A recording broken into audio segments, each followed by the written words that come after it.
শাশুড়িকে যদি জিজ্ঞেস করা হয় আপনার জীবনের সবচেয়ে খারাপ মানুষ কোনটি, তাহলে তার সামনে যদি তখন তার বৌমা না থাকে, তাহলে সে খুব সহজে বলে ফেলবে আমার বৌমা হচ্ছে পৃথিবীর সবচেয়ে খারাপ মানুষ, সে আমাকে দেখতেই পারে না, আরো কত রকম কত কি বলবে।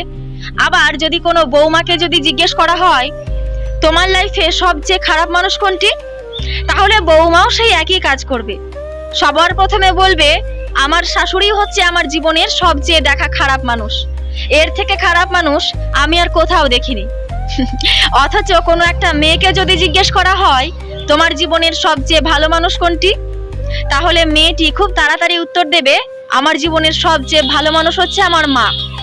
আবার কোনো মাকে যদি জিজ্ঞেস করা হয় আপনার জীবনের সবচেয়ে ভালো মানুষ কোনটি, তাহলে সেই মাও কিন্তু খুব তাড়াতাড়ি উত্তর দিয়ে দেবে আমার জীবনের সবচেয়ে ভালো মানুষ হচ্ছে আমার মেয়ে।